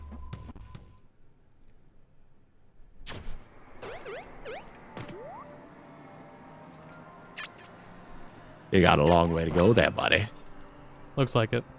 I will stay up for this because I've now got everything well planned for the schedule of this stream. So I am confident in finishing this game tonight. How long are you planning on going for? Till we beat it. Till we beat Subspace and unlock the 3 other characters. Initially, how long were you planning on going for? What do you mean? When you started the stream, how long were you planning on going for? How long? What I just said. Oh, okay. Yeah. How long do you usually go for when you stream? 2 hours. Okay. It's just that when back at the beginning, when I started Brawl, I had no idea what to expect from essentially speedrunning, and I was skipping cutscenes when I started this second stream playthrough of Subspace. I was skipping cutscenes, and I think I probably shouldn't have done that. So Too late. yeah, so I started watching the cutscenes during last stream to Okay. essentially fill time for the stream itself. Yeah. But my plan is for this night to finish this on tomorrow night. I can do Smash 3DS in one night and then Smash Wii U on one night. Where am I going? And then I have a final night next Like to Friday unlock all the planned. characters in one night? Yeah. I didn't Yeah. know it was that easy. 3DS and Wii. I mean, it's in 2 hours. Yeah. When you know how to do it, yeah. I guess so, yeah. It's just repeating classic mode a lot. And classic mode can take, like, at max 10 minutes, and there's not a lot of characters to unlock, especially in Wii U. I've done everything in Smash Wii U except for co-op event mode. There should be another door here. How am I gonna get to that? There should... It's at the bottom. You're a little behind. What? Unless it's... this door is where Okay, I wait. came in. No, So- there should be no. I mean on the bottom of the map. Like if you look at the map, it's the second room from the bottom, like right below Oh, I you. see it. Okay, yes, I see it. Okay. Very bottom. Here we go.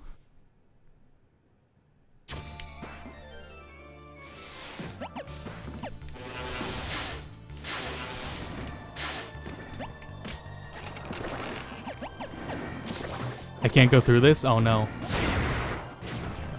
I can't go through this. I have to go all the way around. Yep. Or teleport to the closest one near it. Yeah. I can do that. Whoops, wrong one.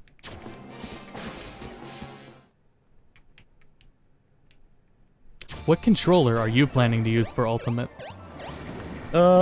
Switch Pro. Okay.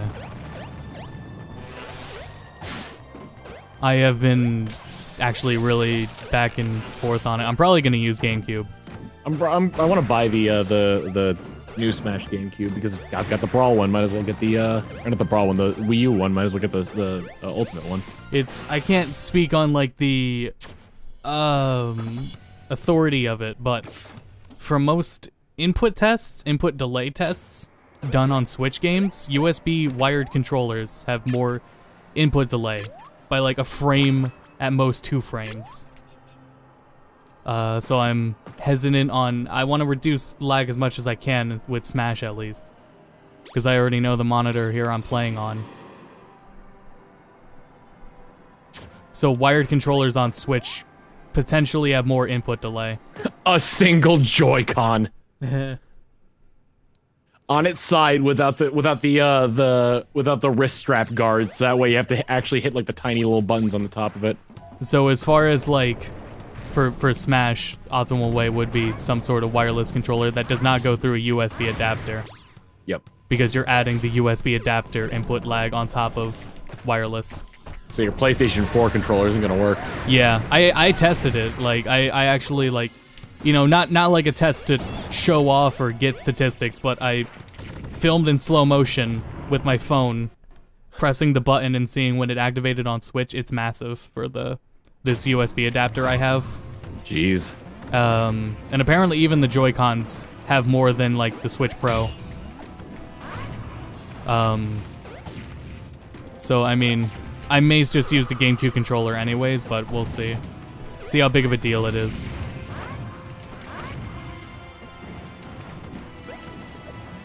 Thinking of putting a shelf up on my wall that just like had all my controllers displayed because they take up a ton of drawer space once you Yeah, they do. once you start getting a few of them. And I like to prefer to like keep them in storage so they're constantly plugged in. Let's go this way.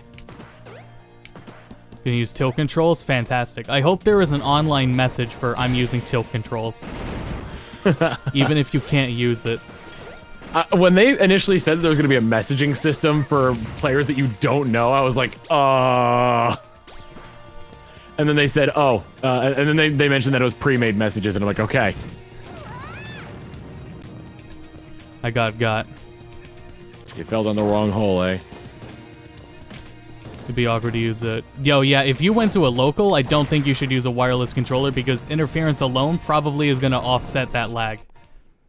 So if you actually go to tournaments, you probably really should stay away from wireless regardless. Here's the thing, probably everyone and their grandma is going to be using a GameCube controller at tournaments anyway, because that's just like what people feel like using, you know, anyway. Yeah. And with that, it's not going to make a difference who's got more lag, because everyone's going to be used to the same thing for it. Yeah. Like at home online. I don't plan to compete at Ultimate at all. Especially, like, I don't care what's next to me, but, like, I've talked about it before and how I feel about the Smash community. And personally, I want to see, like, I want to wait for where this game will be in a year. And if the community actually sorts anything out, because there is more to sort out about this game and how it will work for, like, a rule set than any other game. Just because, like, so there might be like multiple as well, considering, because like they made it so stamina isn't a special mode anymore. It's a standard mode. Yeah, those would be like, you know, fun things to do. Side events definitely. Yeah. Same with tournaments with like meter on. Actually, you know what? Speaking of stamina mode, I think one of my favorite things that I saw on your channel when Smash 4 was out was the Ryu was the Street Fighter thing. That you UI did. one, yeah. Yeah, that was awesome. Yeah. I enjoyed doing that. I wish I had more ideas for things like that. Theoretically, you could bring that one back with Ken. Maybe. And try to the Ultimate's UI is far like more minimalistic too. Yeah. And, great for machinima. Yeah. You can turn UI off anyways. Great for machinima. Yeah. Do you see the replay features? They were really small. They didn't point them out. I didn't see the replay features, but I heard you and Pierce talking about it when you were doing Melee. So, like, you know, kids, definitely young kids, gonna take advantage of that. It'd be cool. For them to express themselves, not to watch. if camera mode, if there's camera mode and then special Smash and it's just as in depth as the replay function. Oh yeah, if they just put it in special. We've seen special though, I think. Have we seen all special? I believe we've seen the menu for it. Yeah. Probably. I can kind of see why they didn't put custom stages back in, but I really wish they did. Yeah, kind of. I wanted to make custom game types in this Smash Bros. Game with like all the different stuff that you could do, then like different maps and whatnot. But I guess I'm gonna have to just use the default maps that are available. It was a really niche thing, but people still did it. I think they will bring those things back in like free updates. That'd be neat if they did. I would love that. Yeah, I think, and they just wanted to, you know, they had different development time priorities, but I think those kind of things will come back. We gotta teleport. I've been playing the hell out of the Let's Go Pokemon games. Mm-hmm. They're I have been. The way I kind of see it is that it's a great introduction for new players to get into the Pokemon, but for like old veterans who have like played the original generations, it's really like a nice casual walk through memory lane, pretty much. Basically, yeah. I have a whole video written up about how I feel about it that I'm gonna record eventually at some point. You know what the next step in Smash Bros is for someone was talking about they'd want paid DLC costumes. Mm-hmm. No, the next step in Smash Bros is loot boxes. Oh, great. It's I mean loot Smash boxes has had the size of your fist. No, they're going with the gacha system. Gacha's way more popular in Japan. Oh yeah. So they got that going already. I mean, there we go, technically the gacha system and the loot box system are the same thing. Yeah, basically. To a certain extent. Yeah, the difference being is that in the principle. gacha system, it's usually one at a time, whereas in the loot box system, it's multiple at a time. No, gacha can still be multiple. Oh. You know, in Fire Emblem, you use multiple orbs at once, like that. That's true, yeah. That it's basically that.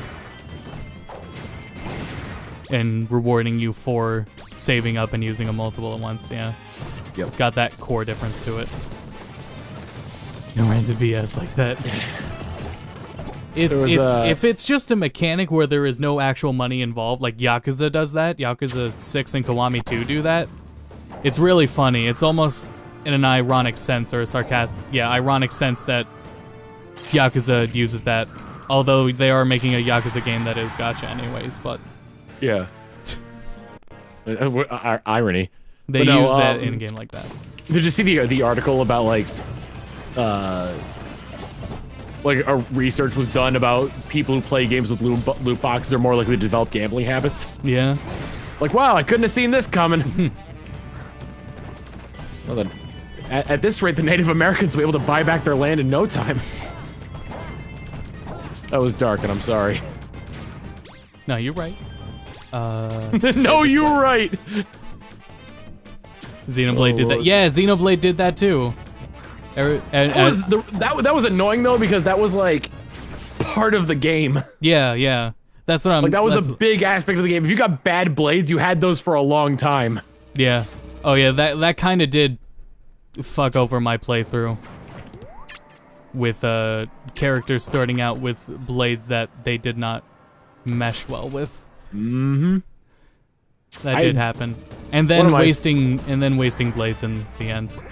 One of my friends is like really into the Xenoblade series, so like when you played Xenoblade 2, did you just have it where it's like, okay, Rex has all damage blades and Morag has all tank blades and Nia has all healing blades? I mean, that's what I wanted.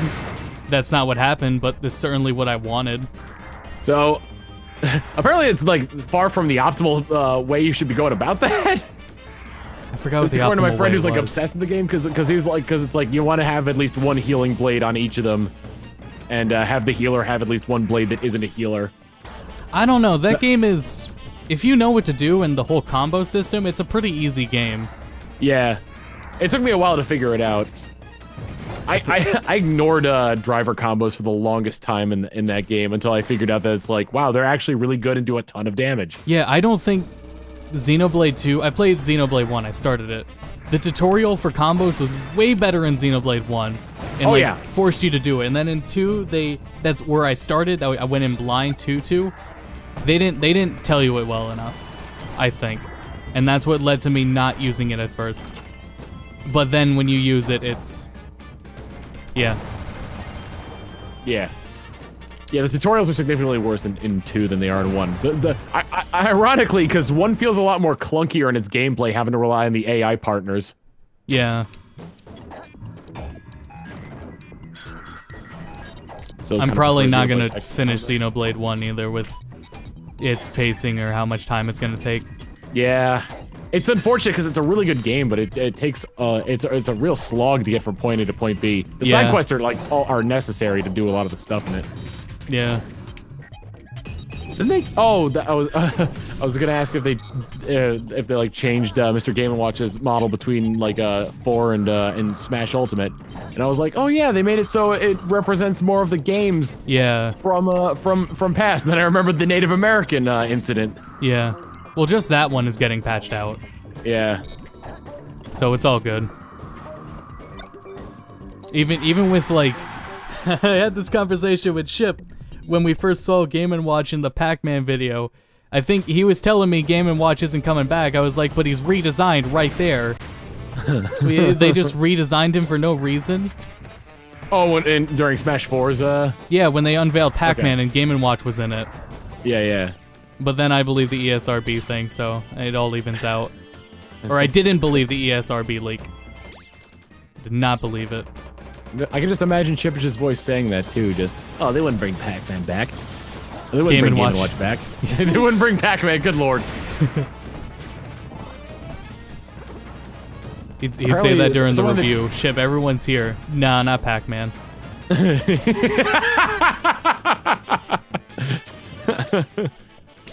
Someone's saying that the DLC for Xenoblade 2 is better tutorials. I heard that too. That also changed the gameplay pretty drastically as well. Yeah. Which I would like, after hearing that, I would like almost say to start with that, but just tell someone about the combos going into Xenoblade 2 and it'll probably work itself out.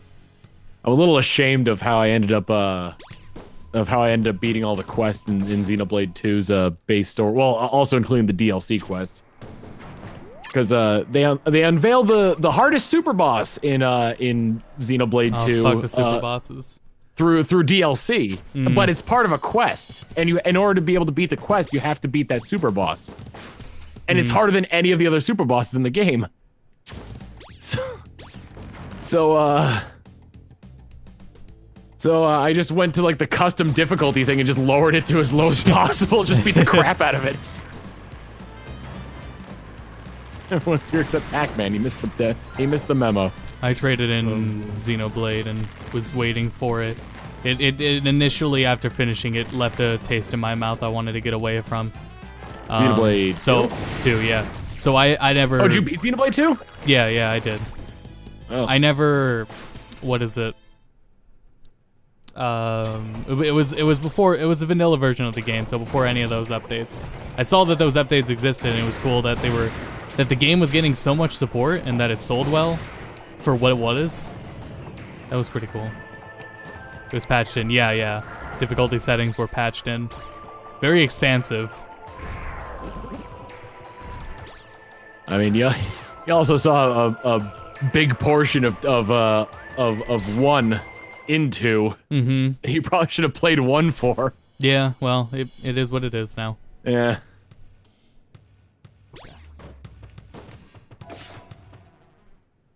I probably should be teleporting, but that's what we call fluffing the stream. Yeah. It's padding. Yeah. Oh yeah, with Pokemon, my Joy-Cons are starting to drift constantly. And it's very frustrating. And my original idea was, I mean, I'm gonna send them in, but I was thinking just use a different controller for Let's Go, and then you can't. Yeah. And it really sucks. It sucks to have games that force the Joy-Cons because the Joy-Cons can have issues. You can use either the left Joy-Con or the right Joy-Con for it. Yeah. And if you do it in handheld mode, you can just get rid of like the whole like tossing mechanic altogether, and it's just A to throw the Pokeball.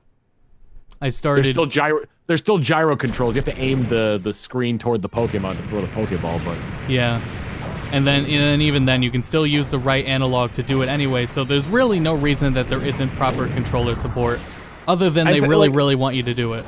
Yeah, that's my biggest issue with a lot of Nintendo products, is the lack of choice in gameplay. Yeah. And I like him half joking, the motion control issues I've had were comparable to Skyward Sword's issues. Ugh. But I mean, at the right Joy-Con, actually now that I'm using the right Joy-Con, because the left one just is constantly drifting, and calibrating doesn't fix anything or do anything. Yeah. So I'm using the right Joy-Con, it's working a little better. I'm using 2 different Joy-Cons from like 2 different sets. Because on my launch Joy-Cons, the R button, while it still works, feels weird. Like, it doesn't click the same way that like a normal R button would. On the set of Joy-Cons that I bought, which were the Splatoon ones, the left analog, or the left stick, or the stick on the left Joy-Con doesn't like, if you try holding left, it won't like, in some games your character won't run left, they'll walk left if you hold it all the way that way. Never had So I'm using the right crazy. Joy-Con from the Splatoon set and the launch left Joy-Con. I've already sent my Joy-Cons into Nintendo before too because of that connectivity issue. Ugh. Where, I mean, it was nice of them, and they got it back to me in like less than a week's time, but still, it's annoying to have to do that, and I hope they will do that again, because I don't know how long a warranty is. It's been more than a year now. Is it the same Joy-Con? I mean, the one that's sent back, yeah. It's the one they sent back. Because usually with warranties, once you, I don't know like how, if it's the same with every company, but usually when you use when you have something fixed with the warranty, then it uses up the warranty. Yeah, that is true. So I will contact them about it and be very pissed if I can't get them replaced. Because then I can't play games that especially require them. Yep. And if I had known that had been an issue, I would have gotten Pokemon physical so that I could sell it. Because I cannot play it. Oh, Ridley. Hi, Ridley. I thought you fought Ridley already. Not Meta Ridley. The love Ridley is gone like in how- Smash Ultimate, where he's got that not meta Ridley color, the other form of Ridley. It's really cool. Like he has one meta Ridley, and then he has the other robotic form of Ridley. Wow. For a costume. Oh, was that the one from Other M? Isn't there like a robot Ridley in Other M? It was some sort of robot Ridley. Does the audio sound off for anyone else? Let me know. Let me know what the issue is. This boss gave me so much trouble when I first started playing this game. Same.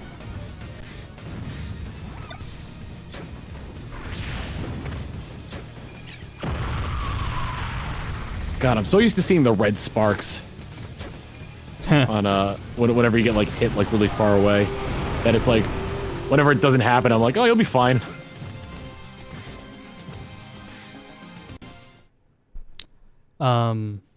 I was gonna say, like, with the way I hadn't played Smash Wii U in a while. I played it recently to make sure like it worked and I was able to stream it. I think Ultimate kind of dates it because Wii U and Ultimate don't have like as distinctive art styles as Brawl and Wii U do, or Brawl and Melee do. Yeah. They have really solid art styles, but what is it? Wii U is more graphics. Yeah. Well, yeah, I think they've sort of streamlined it a little bit, and it's sort of like got to focus down to a certain style. Well, also, like you said before, different companies handling it. Yeah. So like, even though like whether or not they remodeled everything or they kept the same models, like things like lighting and you know engines can change that a lot. Yeah. Excuse me. Yeah, this way. Sound off for a sec. It was probably some lag. I found out what it is when the game will pause for a sec. It's because I'm recording separately for Shadowplay for YouTube. And that causes it. Even though Shadowplay is not writing to the hard drive that the game is on at all. It's weird, but it's livable. I'd rather have the game in a really presentable quality. Let's finish the game, by the way. Than at the stream quality. What are you streaming at? Actually, I could go to Stats for Nerds and find out what you're streaming at. It's like 3,000. I want to go higher, but there's playback issues because we don't have quality options anymore. Because what happens is they let a lot of people have quality options because it was a priority thing for non-partners. But now there are so many people that stream on Twitch that we just don't get it anymore. Jeez. So the threshold, I don't think the threshold has changed. It's just there's that many more people now streaming it. That's another example of probably a late stage addition being Sonic, where he just comes in at the very last cutscene. Yeah, he was. I'm pretty sure the game was delayed for Sonic. I thought he was announced before the delay. For one of it was delayed multiple times. Yeah, that's true. Pretty sure one was to put Sonic in. Who do I want to? Pikachu, Kirby. Oh, I can get 2 more characters. That's a little probably overkill. Go for Pokemon Trainer. Bounce Pad. Bounce Pad. Oh God. Sonic Boom is awful. I don't like Pokemon Trainer. Does chat have any characters? Chat, you got 2 characters. And it's a Bounce Pad. Don't blow it. Waiting for the first person to say Pokemon Trainer. Don't blow this, chat. Snake and Sonic. You get Snake. It's good. I'm giving one person 2 characters. So we got Ike. I thought you were saying that because you didn't want to play Sonic. Oh, that's not good. What? Who? Was that you that said that line, or was it somebody else? Miguel. We reference it, though.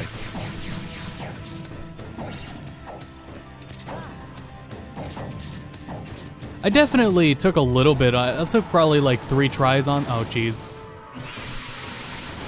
Probably took like 3 tries on this boss as a kid. Once you kind of learn the pattern. And at normal difficulty, we're not on normal difficulty. We're on lower. Yeah. You're on like easy, right? Yeah. This is still gonna kill, though. the red ring of death probably is still a one-hit kill on easy. Yeah. Just like that was. It's slower though. It's much slower on easy, which actually tripped me up when I played it one time. Oh really? Because Well, I was expecting it to be a lot now. faster, and I dodged too early. Whew, thank God for Brawl and its auto-snapping ledges like that. That would not have happened in Melee at all. Sadly, there's no codec conversations in Ultimate. Oh, that was worth it. I'm the size of Taboo! You know, that was worth it to watch, too. Can I finish it with the knee? I finished it with the knee. Let's go. I don't know why the big Taboo makes me laugh. Weird character. I remember the comparisons he drew to, what was the GameCube game? Geist? I don't That's know. right, because his name didn't leak first. It was his picture from Subspace, so no one knew what he was called. So people thought he was that character from the GameCube game. I thought it was a character from Geist. Good lord. Yeah. Look at the front cover. I think, like, you've got, like, all these different Nintendo characters, and then your final boss is some guy painted blue. Yeah.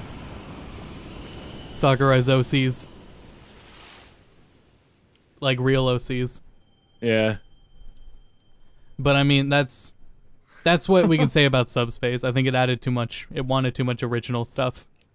And I think like, the balance in World of Light is good so far. I think like in World of Light, I like how it's just an army of Master Hands, despite the fact that like Master Hands seem to be like an established character, you know?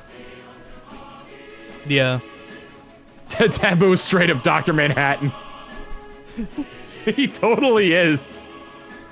Watch this credit segment because I don't watch this credit segment long, and it has its own music. Yep. And you get the translation for the song that I just sort of let drift into the background whenever I listen to it. The credits song they used for Melee and Brawl, I think it's the same one. But when like the actual one hits, maybe it's just this one. Is it the dun-dun-dun-dun-dun-dun-dun-dun-dun? It's such a hype song to have credits to. The Brawl theme song is in Latin, yes. Yeah. Yeah, we're not done yet because we have to go find 3 more characters now. I like how Elay translates to now that person.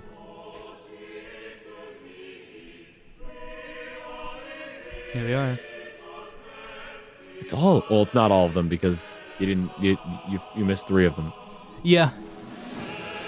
Gotta do New Game Plus if you want the full thing. I like how you can see the spaces where they're supposed to go. Yeah.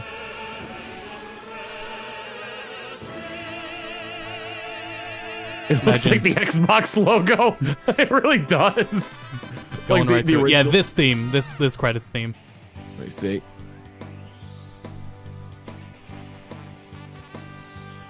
Yeah. So that was it's a mix of all 3 credits themes from 64 Melee and this game. It is, yeah. Have you It seen starts off people with that are showing that like the 3 main themes of the main themes of all the past games are in the Ultimate theme? It's like super subtle, Yeah. but it's so cool. I like the subtle references are really cool. Yeah. This game was weird because it was kind of like, despite like the cartoony characters, like like the cutscenes almost had like a sense of realism to it, you know? Yeah, it did. And just like, I mean, the art style still reflected that too. Yeah. It was a weird art style, but it's an art style. It aged a little better, and it helped graphically. They kind of did like sort of pseudo. They tried to go for realism with it in Melee as well, but it even more so in this game. Yeah, with Melee, it was really just like the game's purpose was to show off the technical capabilities of the GameCube. And it ended up becoming one of the most popular competitive games of all time. Note that I didn't say greatest. And I was gonna say like, and when people's impression of the GameCube was from the Zelda tech demo, Yeah. Melee was more in that line, more than Zelda became it, since that's not what Wind Waker was at all.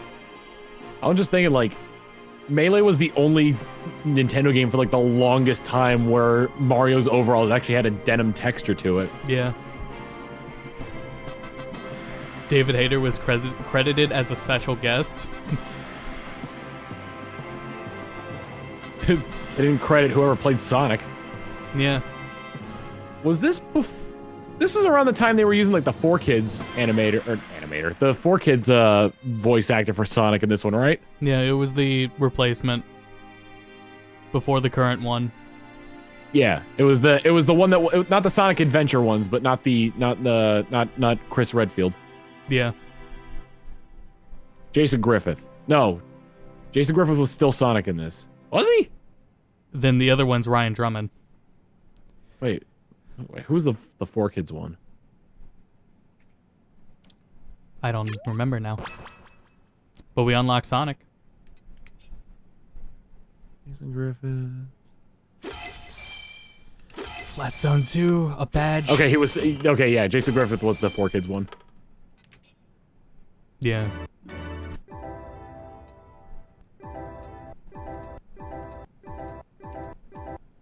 All this music. And we got Sonic. Alright,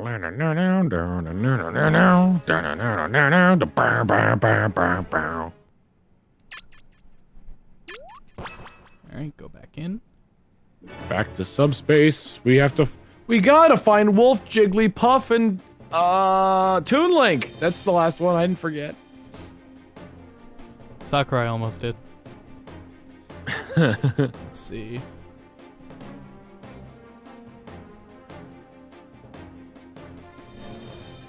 I don't know exactly where the rooms are, so good luck to me finding them. Yeah, just explore until you find. Do they show like where they are on the map? They are the ones with them. No, but they'll show up. What is it? They don't show up in the level until after you clear it, anyways. Yeah. Oh, I thought they were all in the maze. No. Nope. Huh. And to unlock assist trophies, yeah. I'm so excited for like the unlockable stuff that's in Ultimate, like finding all that music. That's gonna be great. Yeah. Oh damn it, there's no custom stages, so you can't make the CD factory again. What you could do in Smash in Brawl was make a CD factory. I don't know if it was just like conveyor belts, and when music CDs spawn, they would ride the conveyor belts down to you, and you would just pick them up. Yeah. And you could just let that go for quite a while. I mean, you had to monitor it because you had to pick them up manually, but... Yeah. I think a turbo button probably would have worked, but I didn't think of that when I was young. I manually watched it. I didn't have a Mad Catz GameCube controller, so it didn't work in my favor there. I definitely had those. We have a lot of now broken off-brand GameStop GameCube controllers that I have. Jeez. I'm pretty sure I threw them all out because none of them do work. Oh yeah, I want to hear all of the Castlevania music. That's in Ultimate. It's gonna be so good. I still need. My goal at one point was like, all right, I want to play at least one game from each of the characters in Smash Bros. And then they added all these where I haven't played any of their games. It's like, great, I played Castlevania 1, got nowhere close to beating it. Yeah. Just play 4 instead, honestly. Oh yeah, Super Castlevania. It is still that was right Simon. around that was well, it's a remake of the first one. Yeah. And Rondo of Blood is worth playing it too. Rondo of Blood, Richter's? Yeah. Okay. Yeah, people will tell you that is, I'm stuck. That is the best 2D Castlevania. That's the Die Monster one, right? Pre-Symphony of the Night. No, Symphony of the Night is Die Monster. Oh. Although, Rondo of Blood does have anime cutscenes. Oh. Turbo graphics, you know what? You reblogged one of those on Tumblr. Yeah. If it's a remake, why bother calling it 4? Yeah, well... Red Dead Redemption. That was before remakes were like a wide concept. Red Dead Redemption 2 is the third game in the series, and it's a prequel to the second game in the series. There you go. So, you know. Kingdom Hearts 3 is like the 11th installment of that series. Yeah. It's probably not up here. It was probably and it's like, there. oh, well, it uses different mechanics in those other games. So, all the plot in that game is still relevant to the main to the end game. So, I bet the door was back that way. Willing to bet. You want me to look it up? Now we'll see. Go to a copy of Dracula X on SNES. That's a rare find. Neat.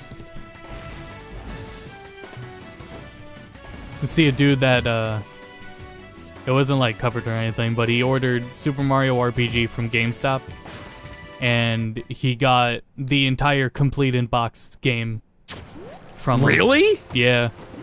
Jesus. That game is only like $30 through GameStop. Yeah. No, yeah. And apparently that's like, I mean, I've ordered plenty of retro games from him. It is rare to get like anything in box. I think it's rarer to have like a SNES game, but I did get Final Fantasy VII through them, like a complete inbox, and it was a misprint version of Final Fantasy VII. Jesus. Which is still lucky because Final Fantasy VII is like $10, and I got it for like $9 off of them. But again, discs. I'm always afraid to order through them because like some of them they'll get like counterfeit copies in and whatnot. You know what you can, I mean, I haven't had that issue yet, but yeah, it's possible. But I mean, if you ever want to take one back, it's really nice that you can just go to the store and they'll handle it. Yeah. Handle getting a return and then a replacement. I wish I did that before when I was first buying games from them, because I do have some from them that don't work that I bought. And then and you were just like, oh, well, they don't work. Yeah, I didn't realize I could just take it to the store and then they would return it for me. Yeah. Like, even new games, they'll replace them for you at the very least. Yeah. Metroid Trilogy physical for $35. Yeah, I got that at launch. I still have mine. That's actually, that game's gone down in price because they reprinted a bunch of them. It used to be, used to be the only version of that game was in a steel case, and the pre-owned cost more than MSRP when I was working at GameStop. Is there a kind that doesn't have the steel case? Yeah, huh. It was re-released with just regular normal cases. I mean, lame. And the Game Boy Micro, that's worth a lot of money. I think that's the most expensive thing I have in a collection is the Game Boy Micro. And it isn't a good Game Boy. I bet this is or isn't? Is not. It's a fragile thing. It is meant to look at and stare at. Found Jigglypuffs. Despite the fact that it was advertised to go in your pocket. Yeah. No, yeah, it was not actually a good console. You could do like, you could sneeze in the same room as it, and the cartridge would probably move a little bit and not work. Jesus. Yeah, no, it's a fragile piece of technology, but it is meant for collectors, that's why. Well, not when it first came out. Yeah. I think the most expensive thing in my game collection is my copy of Earthbound. I can imagine. It's funny, because when I first bought a copy of Earthbound, I was, because I had it on Virtual Console, and it's like, okay, I want this, and I want a physical copy of this. So I bought one off of eBay, and it was like slightly less. It's cost slightly less than like what other people were selling it for. So it's like, all right, no big deal, just buy it, yada yada yada. I bought it, and at the same time, I had also bought tools to open up cartridges. So when I got it, oh no, I didn't have the tools yet. Oh, when I got it, I was looking at it. It's like this cartridge doesn't seem right. So I took it to. An old game store close to me. It's like, hey, can I use the tools to open up this this cartridge that I have? And I look at it, it's like, it's fake. Fortunately, eBay has got really good buyer protection, so I was able to get a refund on it. That's good. I saw the WW on that Sable sticker before I saw anything else on it. It's like, oh, Wind Waker, and then I saw Sable, and it's like, Sable, Wind Waker, and then the middle, and then at that point I read the middle. I was like, oh, Animal Crossing. All right, next one is in the forest. Wild World. Here it is.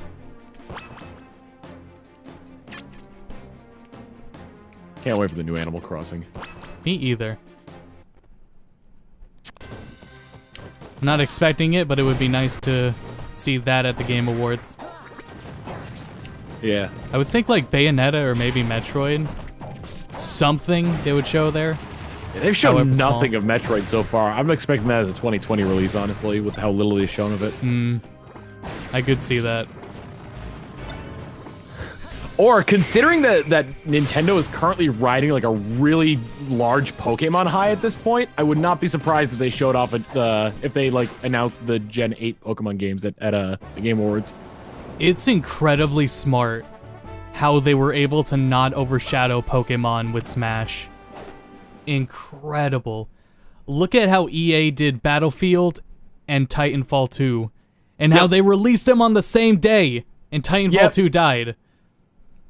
Look at how Nintendo and Game Freak managed Pokemon and Smash releasing still like close to each other.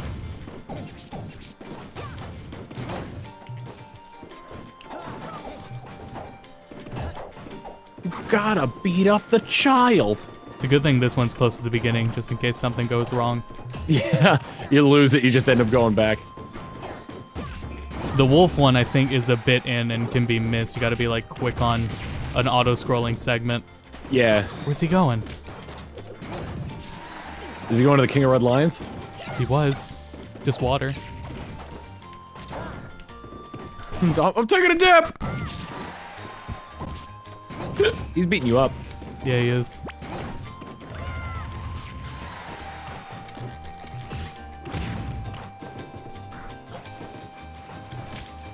Give him a chocolate bar. Did you strike that? The sticky bomb? No. It just blew up. Alright, well, that's kill number 2. That was very lucky. Oh, the bomb hit him? Yeah, the bomb hit him. No I thought the release bomb date was for gonna Death hit you at Stranding. first. Yep. Nothing on that yet either. Although Death Stranding, we've seen gameplay of at least. Quote unquote gameplay. No, it's We still enough. have no It's idea what just- you're supposed to do in it. It's something. It's interesting. It has my attention, whatever it is. Here we go, ruins. Oh yeah, Fez. He's like a less likable version of that guy from the Iron Giant who's like, it's art! It's a walking sim of sorts, it seems like. We need more of it. Walking sim? Oh, walking sim, yeah. We're like daycare. Speaking of the Sims, they released an update for that, which allows first-person mode. Huh. I kind of want to make a That's series. immersive. Yeah, I kind of want to make. You know what? Why live your own life when you can live the life of a virtual guy? Yeah.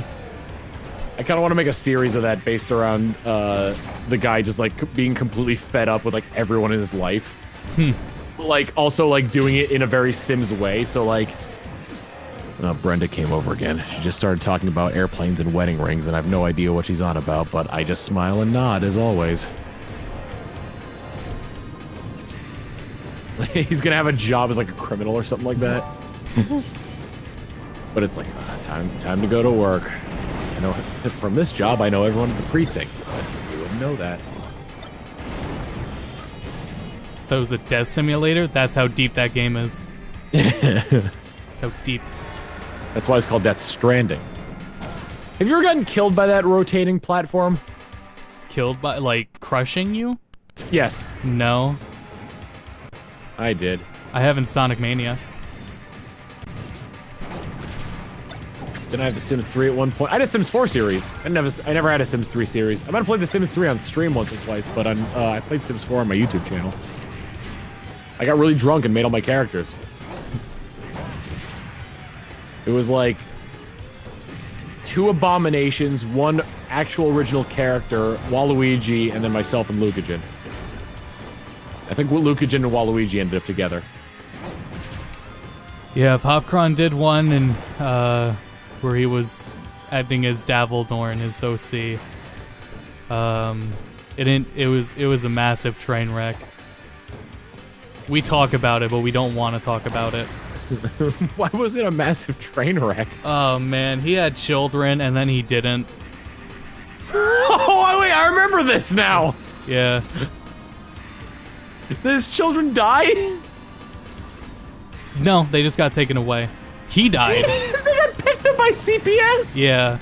He died. Of age or like of unnatural causes? Unnatural. Well, are rocket ships natural? How did he die to a rocket ship? It came back to Earth and blew up. I think that was it. I think someone else drowned in a you pool. can be a rocket scientist in that game. Yeah, and if you did it, like, there's Wolf in there. Yeah, and like if you weren't smart enough, oh, that was not Wolf. Okay, Someone you would said, die. Didn't he fuck a hot dog? Probably. That sounds very Popcron-esque.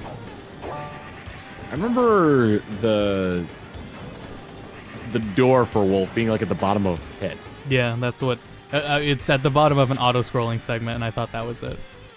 I don't think that was the bottom that you went. Yeah. Yeah, it was at the bottom of it. Did he have sex with somebody in a hot dog costume? He probably did. He might have been married at the time too. See, that was. Oh. I remember everyone thought Wolf was giving the finger here because it was so dark you couldn't see dark on a CRT. You couldn't see his pointer finger. Yeah. So it was like he was giving you the finger. But he's just taking a kung fu pose. Yeah. That. Oh man, his Wolf Fang pose reference in Ultimate's great. Wait, in reference to Yamcha? Yeah. Yeah. Wow. Look at like. I don't know how to like what you would Google to get Yamcha's pose. I don't know. Maybe if you just like Google Dragon Ball Fighters Yamcha, you might just see the pose right there. Oh my God! Fuck you, Wolf.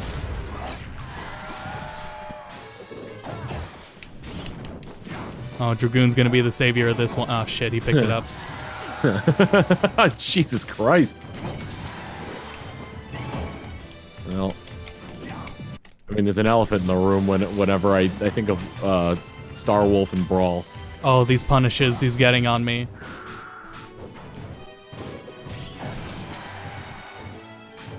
There's another piece, but it fell.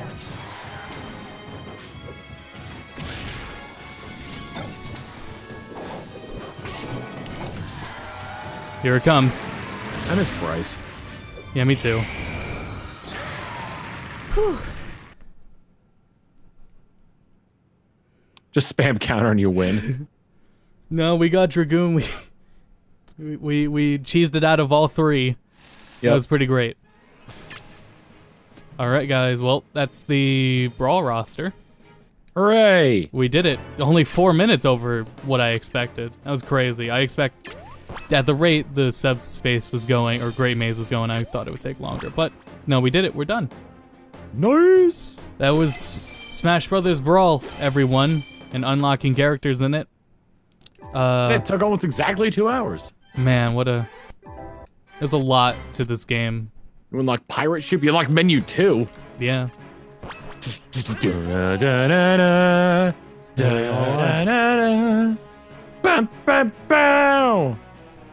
Yeah, this, as much as like this game has oversaturated my life, Yeah. it's still a place in my heart.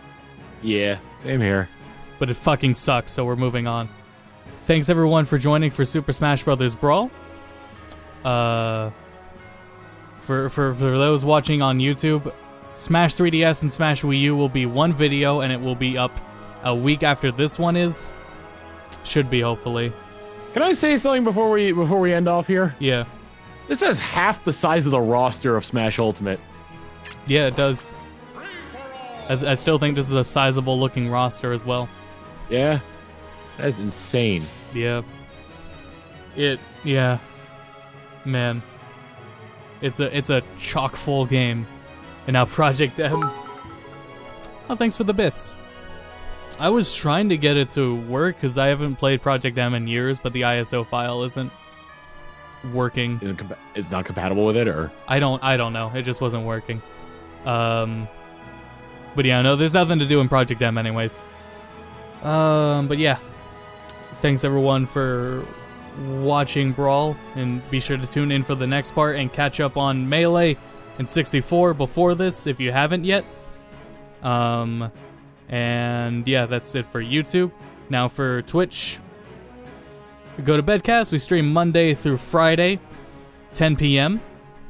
I'm going to be back tomorrow night for Smash 3DS. We're going to unlock everyone in Smash 3DS in one stream. And then next Thursday will be Smash Wii U.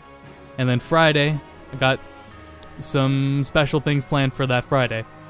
Ooh. And in the meantime, on Monday and Wednesday will be Pop. He had something, StarCraft. I think he's doing something with StarCraft starting Monday and Wednesday. Tuesday, He's getting Rave into the competitive scene. Good, congratulations, Popcorn. Great, he finally got out of Overwatch. He'll probably still do that on Wednesday, though. Overwatch on Wednesday, maybe. And then Rave will probably continue Darksiders on Tuesday. And then this Saturday, we might do the Sonic racing game. We'll see. We'll see how many people we can gather up to do that together with. Everybody's here for Sonic Racing. Pav will finish RE4. I really assumed he finished RE4. All right, so he'll continue RE4 and then StarCraft. So, yeah, all right. That's it, everyone. Thank you for tuning in. It's been a good night, and I'll see you all tomorrow. And until then, go to bed. Bye.